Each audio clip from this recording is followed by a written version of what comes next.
మా రీసెంట్ మహారాష్ట్ర ట్రిప్లో భాగంగా మొదటి రోజు త్రయంబకేశ్వర స్వామిని దర్శించుకొని సాయంత్రం కల్లా నాసిక్ చేరుకున్నాం. ముందుగా గోదావరి మాతను దర్శించుకోవడానికి రామ్ కుండ్కు వెళ్ళాం. కార్తీక మాసంలో వెళ్ళాం గనక చక్కగా గోదావరిలో దీపాలు కూడా వదిలాం.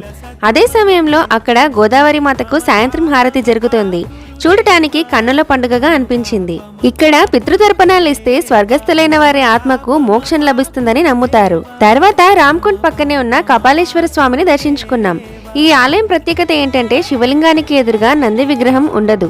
పాప పరిహారార్థం నందిని అనుసరించి శివయ్య ఇక్కడ గోదావరి నదిలో స్నానమాచరించి తపస్సు చేసి పాప విమోచనుడు అయ్యాడని ప్రతీతి. నందిని గురువుగా భావించి తన ముందు కూర్చోవడానికి శివుడు నిరాకరించాడని నమ్ముతారు. తర్వాత కాలారం ఆలయాన్ని సందర్శించాం. ఇక్కడ సీతారామ లక్ష్మణుల విగ్రహాలు నల్లరాతితో చేయడం వలన ఈ ఆలయానికి ఆ పేరు వచ్చింది. ఆలయం కూడా పూర్తిగా నల్లరాతితో నిర్మించబడింది. వనవాస సమయంలో సీతారామ లక్ష్మణులు ఇక్కడ కొంతకాలం నివసించారని నమ్ముతారు. తర్వాత పక్కనే ఉన్న పంచవటి ప్రాంతానికి వెళ్ళాం. ఇక్కడ చాలా పురాతనమైన 5 మర్రి చెట్లు ఉండటంతో దీనికి పంచవటి అని పేరు వచ్చింది. ఇక్కడే సీతా గుఫ కూడా ఉంటుంది. రావణుడు సీతాదేవిని అపహరించింది ఇక్కడే అని అంటారు. ఫైనల్ గా అమ్మవారి దర్శనంతో మా నాసిక్ యాత్ర ముగిసింది.